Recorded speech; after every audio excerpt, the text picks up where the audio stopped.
On today's show, a polar opposite night for the Hawks compared to the game before it. The Hawks win by a lopsided margin on Sunday evening and then lose by a blowout margin on Monday. We'll get into how this game transpired in Los Angeles at the hands of the Lakers and much more, and all of that is on the way.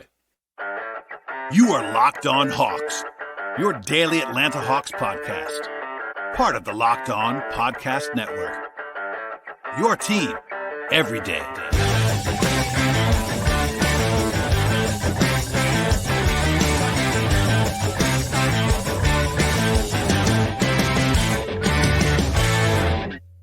Hello, friends. Welcome to episode 1677 of the Locked On Hawks podcast. I am your host, Brad Rowland, coming to you now on a Tuesday morning. And today's podcast is brought to you by the folks at LinkedIn Jobs. They'll help you find the most qualified candidates that you're looking for and help you do it faster. Post your job for free at linkedin.com/lockedonnba. Also, want to encourage you at the top of the podcast to make it your first listen each and every day on the podcast. Check us out, Locked On Hawks, anywhere you get your podcasts. Apple, Spotify. We're also on YouTube and all the audio platforms that you might be enjoying. And today's show, we'll focus on what became a 136-105 loss for the Hawks out in Los Angeles at the hands of the Lakers. The polar opposite of the game that transpired just 24 hours before it when the Hawks won by a comfortable margin against the Clippers, who are ostensibly a better team than the Lakers this season. But in the end, it was the exact opposite outcome, basically, for the Hawks in this one. And their fourth loss in the last 5 games. They're now 1-3 on this West Coast trip. And charitably, you have to point out here, and I will probably again later on, the Hawks were playing on a back-to-back. Yes, no travel, but the Lakers had much fresher legs in this game. That was very apparent from the beginning of this one. And the Hawks started well in this one, actually. But then that gave way pretty quickly. The Lakers were on several big runs in this game. They won all 4 quarters in this contest. The Hawks were down by as many as 18 before halftime. They were down by 25 at the end of the third quarter. Down by as many as 35 in the fourth quarter. And it was basically garbage time for the entire fourth quarter and beyond. So, broadly speaking, the Hawks were big underdogs in this game. Similarly to what happened on Sunday, the Hawks were actually 9.5-point underdogs on Sunday, against, according to our friends at FanDuel. Tonight, it was actually 9 points. Part of that was because of the back-to-back, because the Clippers are probably power-rated, quote-unquote, ahead of the Lakers. But once Los Angeles actually had their top 2 guys in the mix, there was some question about Anthony Davis and LeBron James in this one. They both ended up playing. They are, of course, the top 2 players by a wide margin on the Lakers. They had some other injuries. Old pal Cam Reddish was out, etc. Jared Vanderbilt, Christian Wood, etc., etc. But basically, the guys who mattered for LA were available in this game. And on the Hawks side, actually, they were a little bit healthier than they were the night before, because Onyeka Okongwu returned from injury. That was by far the number one positive of the entire game, especially now that they lost this game by so many points. Onyeka missed the last 13 games with the toe injury that he suffered about 5 weeks ago, but he came back and looked mostly like himself in this game. That was obviously positive to see. He was restricted on minutes, as you might expect, being a guy that has been out for quite some time with a lower body injury, but nice to have him back in the lineup. But still, the Hawks were without Trae Young, of course. Saddiq Bey is out for the season, Kobe Buffkin, Seth Lundy, Mohamed Gay, AJ Griffin, etc. And then there was a little bit of concern last night about Bogey, who was sort of being evaluated for an injury of some kind, but he was not listed on the injury report at all in this game, so that's a positive sign as well. But with all that out of the way, the Hawks were underdogs in this game, and for good reason. It was a back-to-back against a pretty good opponent on the road, but the results were pretty atrocious, and honestly, they were not very good on either end of the floor in this game, but defensively, it was pretty hideous, I have to say. A 137 defensive rating in the game, and for most of the night, it was actually worse than that. That includes mostly garbage time in the fourth quarter when the Lakers only scored 25 points. Through 3 quarters, it was like 145, 150. It was really, really bad by the numbers. If you want to be nice, I do buy this to some extent, that LA shot the ball better for 3-point range than you would probably project. They were 15-36 from 3 in the game, which isn't crazy, but certainly good, and they actually were cooler in garbage time, so they were shooting in the high 40s for most of the night. That is charitable toward the Lakers, so certainly the Hawks were a little bit unlucky there. But on the other side of things, LA shot almost 70% from 2-point range in the game, and they had 68 points in the paint, as well as 23 fast break points in this one. They got whatever they wanted to most of the night on offense. It was also equal opportunity in terms of how poor the Hawks played defensively. Our friends at Cleaning the Glass had LA as 95th percentile efficiency in the half court. So basically, when the game slowed down, they scored at an elite level, and then 96th percentile efficiency in transition. So it was all bad for Atlanta defensively. Only forced 9 turnovers in the game. LA had 39 assists, which is a crazy number. The only positive defensive stat was the glass. But even then, LA shot the ball so well that there weren't that many misses to grab anyway. The Hawks did a good job percentage-wise, but that was a small consolation to the rest of the game. It was really, really rough. And for as positive as I was about defense last night, and they were really good last night against the Clippers, defensively especially, this was the exact opposite of that. They were equally bad, or maybe even worse than that, when it came to defending the Lakers. And I would say the Lakers are, by the numbers especially, but even like eye test wise, worse offensively than the Clippers. But the Hawks just didn't have it in this game. Broadly speaking, I would kind of always lean toward the Hawks not being as good as they were last night and not as bad as they were tonight. That's kind of the nuanced interpretation. But in this game, the defense was kind of non-competitive for a large portion of the evening, even when you give some credit to the Lakers, who played very well, especially the trio of LeBron, AD, and D'Angelo Russell. Offensively, it was not good, but it wasn't a total atrocity offensively. The defense was much worse than the offense was in this game, which is actually the opposite of what it's been for a while. Since Trae went down in particular, the Hawks have been better defensively than offensively by the numbers in most games, if not almost every game that they played. Tonight, it was the opposite. This was a defensive failure. Offensively, they were not very good, but it wasn't like it was a total collapse. A 105 offensive rating is pretty bad, I have to say, but most of that can be attributed to poor three-point shooting. So the Hawks made 3 of their first 4 threes in this game. Carrying over, they had been red hot in the previous 2 games, 51% in the previous 2 games on huge volume. But then after the first 4 shots, they were 6 of 37 the rest of the game from 3. Ended up being 9 of 41, 22% from three-point range.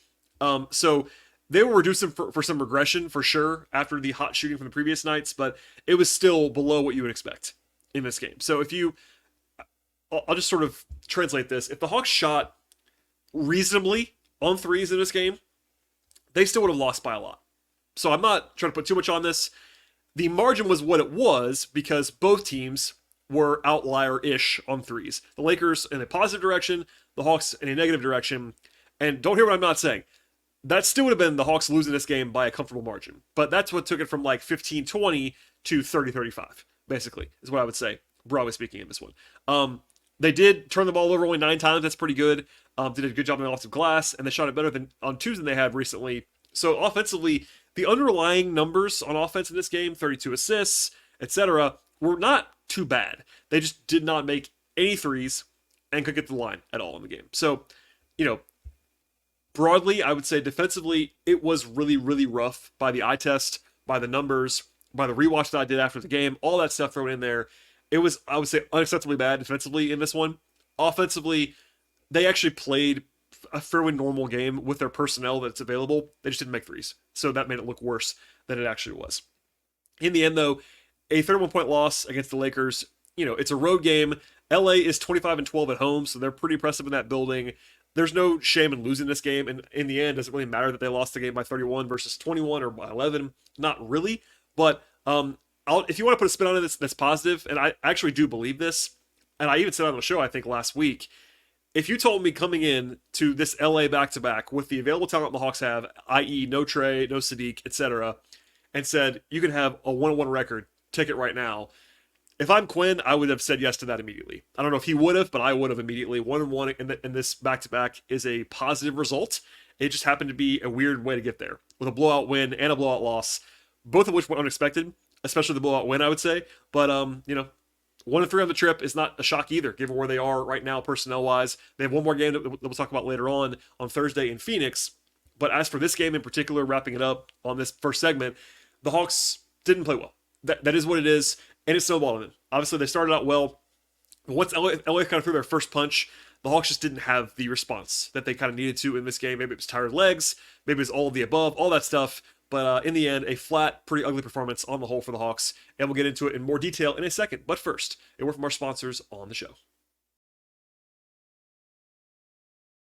Today's show is brought to you by Stitch Fix. With Stitch Fix, you get a stylist who is understanding of your style, your size, and your budget, and they do all the shopping for you. It makes it the easiest way to update your wardrobe this season. With Stitch Fix, they also get a stylist that has your size, style, and budget preferences at the ready, and then you can order boxes when you want to and how you want to with no subscription required. And then they send you 5 just for you pieces, plus recommendations on your outfits, plus pro styling advice as well. You keep what works and then send back the rest. Your stylist always sends those just right pieces, and the fit is always on point with Stitch Fix. They make it also easy for you as well. Personally, I don't really enjoy the shopping process, and they save that time and effort, which is also very valuable. Plus, you get the outfits that actually make you look good and feel really good as well. And if you don't love it, send it back. It's that easy. Shipping, returns, and exchanges are always free with Stitch Fix, and they give you a style that makes you feel as good as you look. And the place to get started right now today is stitchfix.com/lockedon. Plenty to check out there. And again, one more time here, the place to go is stitchfix.com/lockedon. All right, and to the game flow in this one, I sort of mentioned it earlier, but the Hawks started this game out very well, which is, if you weren't watching it, it's like, all right, that's the 31 points. It was 11-2 Hawks in this game. Seems like it was a long time ago now, as I record this podcast in the wee hours of the night, but the first play of the game was a monster dunk by Jalen Johnson over Austin Reeves. They got a lot of attention on social media. I guess unfortunately for Jalen, it was only the second biggest dunk of the night in the NBA because Anthony Edwards just ended John Collins tonight. But Jalen had a monster one over Austin Reeves. Missed the free throw, but that was a ludicrous play by him. And by the way, Jalen had, I think, 3 or 4 like super duper highlight plays in this game. He was a nice bright spot. Again, I mentioned before, but the Hawks opened this game positive in 3-point range, then cooled off. But once it was 11-2, it was immediately 15-2 run by the Lakers to erase that and more. They scored in the paint at will at the beginning of the game, a 30-11 extended run for the Lakers to go up by a 10-point margin. And from that point forward, the Hawks were not out of the game, but they never led again. They never even come close to leading again, honestly. Rotationally, DeAndre Hunter was out there as the sixth man, as he has been for a while now, and then Okongwu came in. I thought Okongwu, as we'll get into more later on, looked okay. Looked like his normal self for the most part. Hit a little push shot at the beginning of when he came into the game as a backup center. He is limited minutes-wise, so they actually played 3 centers in this game. Bruno played 9 minutes. That was kind of what you would expect, the combination of like a little bit of Clint, a little bit of Onyeka, a little bit of garbage time for Bruno. Garrison Matthews and Trent Forrest played in the first quarter. DeJounte actually played the whole first quarter and then played some with Trent. And then Wes Matthews actually ended up coming in later on in the second half. So everyone that was active for the Hawks in this game ended up playing. I bet the Hawks were regretting not having Dylan Windler active in the fourth quarter because it was such a blowout and he could have played some minutes for them, but he was on the trip, but wasn't active in this game as they monitor his games available to play. They were down 10 at the end of the first quarter because AD and LeBron had 23 points. That was kind of the explanation for that. LA shot 76% on twos in the first quarter, and it was kind of that for most of the night until the fourth quarter anyway. Coming out of the break, going into the second quarter, Quinn called his one of his old tricks to get a ATO play for Okongwu to take an open corner 3. Onyeka had an air ball before that, and then Quinn even post-game pointed this out as well, that he drew that up, he buried it, and that's something that they've used as a staple all year long. Quinn just likes to have Onyeka have that ball in his hands and shooting that open 3. They can sort of set up for him. Obviously not a hugely dynamic shooter right now, but they like that long term for Onyeka. The Hawks had a nice little run early in the second quarter. That was their best stretch of the game before that point they were better, but after that it was kind of all ugly, but they were actually within 4 early in the second quarter. Jalen was doing a good job getting downhill, I thought, and the Hawks got 4 or 5 straight stops, which was probably their best defensive stretch of the game until the very end of it. But then a mini disaster. After that, LeBron had 4 points in 5 seconds, literally, after a bad turnover by the combination of Bruno and DeJounte in the backcourt. And then Quinn was pretty unhappy, down 11, called timeout there. One more Jalen play, a preposterous reverse dunk coming out of the timeout, which is a great play by him. But the Hawks were down by 14 at the halftime break, got to be down by as many as 18 in the first half. They had about a 140-ish defensive rating in the first half. It was that bad. Offensively, Jalen had 17, Bogey had 15 in the first half. They were doing what they needed to do on offensively, but it was not enough because of the defense. This will be a little bit shorter than usual because there's not that much to talk about. But in the second half, the Hawks came out and missed 4 threes in the first 45 seconds of the third quarter. After those 4 minutes, they actually had missed 21 out of 25 from three-point range before Jalen finally made one. They were within 12 a few times in the third quarter. That was as close as it ever got. After that, I thought Capella started well in the third quarter. I think he had 5 rebounds in about 4 minutes, 6 points as well. Played well to begin that period, but a 11-2 run by LA broke it open to go up by as many as 23 points. They went to Wes Matthews. The Hawks were within 16 again briefly at the end of the quarter, but then LA kind of put it away once and for all by scoring 12 points in the final 79 seconds of the third quarter. So that's what I was talking about, like sort of some of the outlier shooting from LA in this game. They made a bunch of threes. Russell was hot at that point in time. And when that was kind of all over, the Hawks were down by 25 points.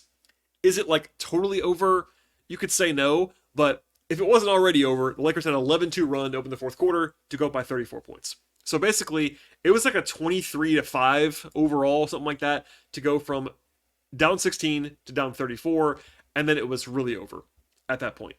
Unfortunately, it got a little bit worse from there because at the 7-minute mark or so, Jalen Johnson re-injured his right ankle. He jumped and landed on Capella's foot. He was clearly in some pain. He went down writhing in pain. He did manage to get up and walk off the floor on his own power, and then was back on the bench after the game. Post game, Quinn Snyder did say that he used the word sprain. I don't know if that was an official diagnosis or whatever. It was the same ankle that Jalen just missed 3 games with, so that was why it was a little bit more scary. It didn't look great. Ankle sprains, as I said before, on with Jalen and other guys, they have a wide range. I think it was a good sign that Jalen was able to walk off. It didn't look as bad as the first one did, and perhaps it was a little bit more sensitive because he just heard it. So we'll see. But basically, other than just like hoping that he's okay, which is the number one thing, and all of that stuff, people were asking me why he was still in the game.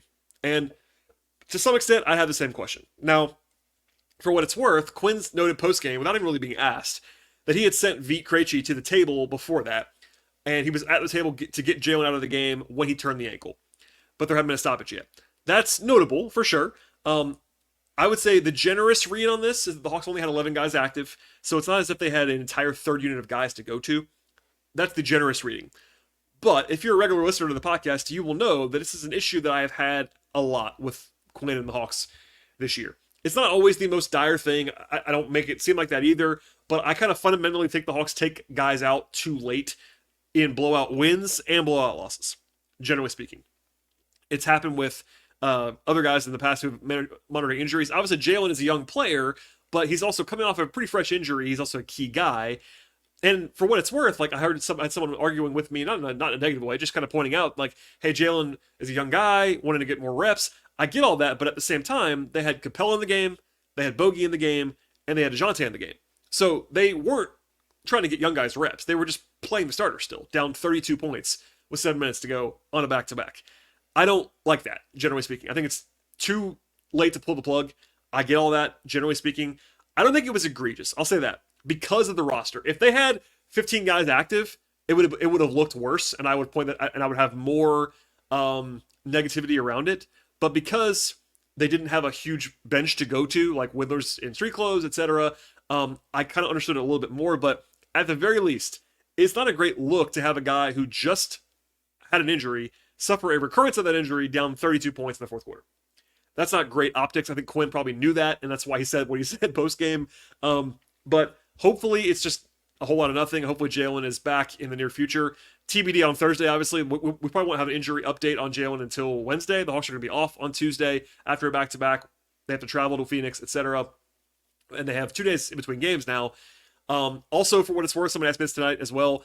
Jalen has to play in every game the rest of the year to be eligible, I believe, for Most Improved Player honors. I don't know if he's going to win that anyway, but he should be, in my mind, he should be a candidate, a bigger candidate than he actually probably is in the betting market. But all that said, if he misses another game, he probably can't play. Can't compete for that award. But I'll say this just to make it very, very clear. They shouldn't push anything with Jalen Johnson. Jalen Johnson is a huge part of the franchise long-term. It would be pretty easy to argue he's number 2 guy long-term behind Trae Young in terms of, like, prioritization.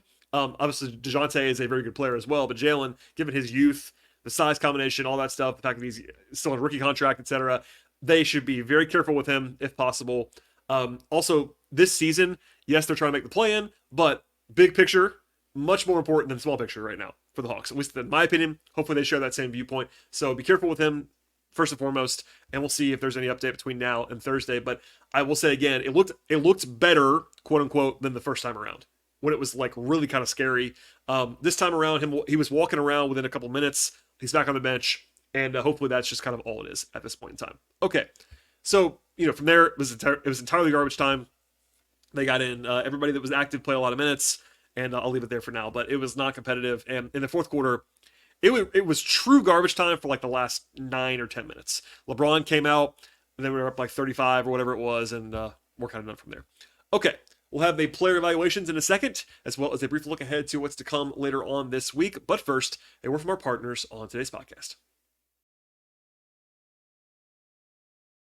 Today's show is brought to you by LinkedIn Jobs. Where you're hiring for a small business, you want to find quality professionals that are right for the roles that you have available. And that's why you should check out the folks at LinkedIn Jobs. They have the tools to help you find the right professionals for your team. They help you to do it faster, and they help you to do it for free.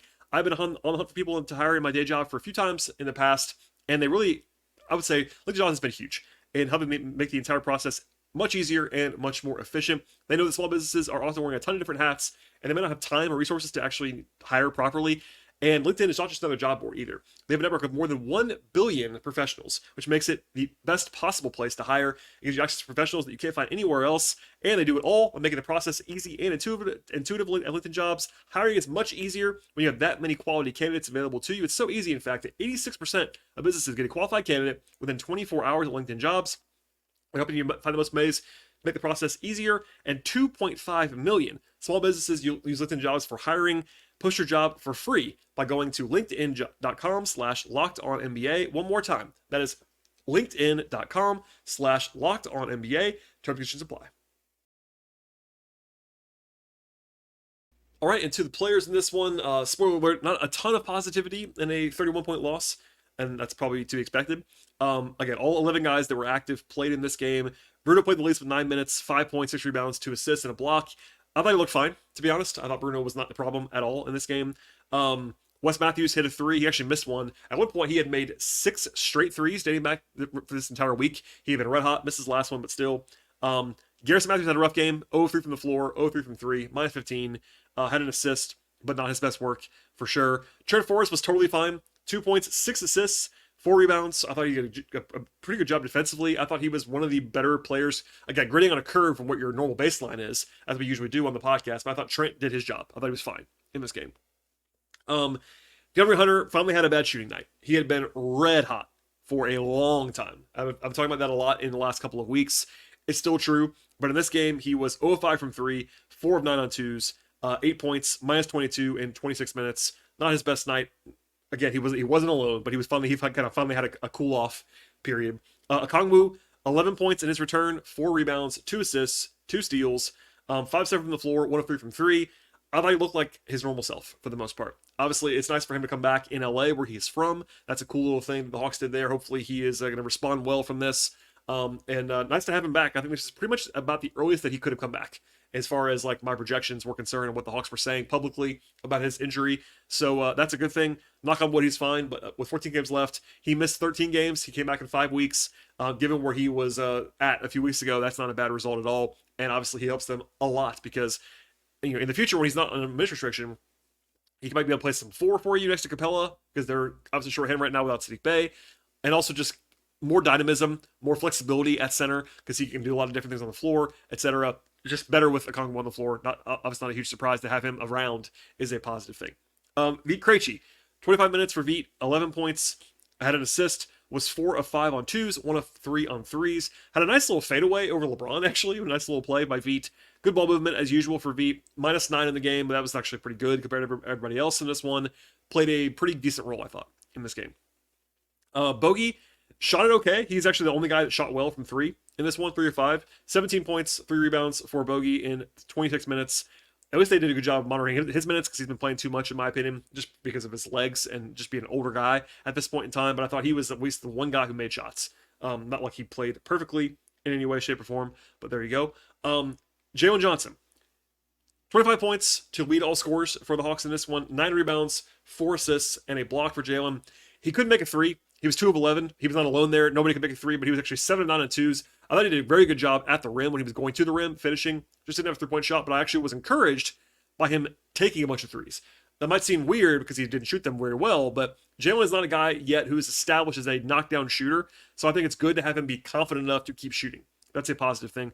And by the way, as I'm recording this podcast, my pal Lauren Williams of the AJC just reported from LA that Jalen Johnson in the locker room said he was, quote, straight when she asked him if he was all right with the ankle, and they had his ankle taped up. So not a huge reveal there, but certainly that's a positive sign. He was at least somewhat upbeat. I'm sure it was just another sprain on some level, and we'll see if he comes back and can play again on Thursday. But he was a bright spot in this game. Obviously, the highlight plays will get all the attention.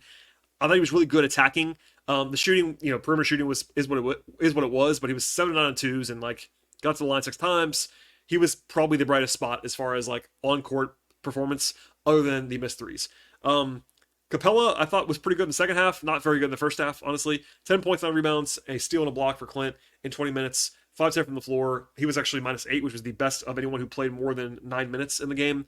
But I thought he was just, not great, but not terrible necessarily either. And then DeJounte Murray had a rough one, I thought. He was, 5 of 9 on twos, which is pretty good, but 1 of 9 on threes.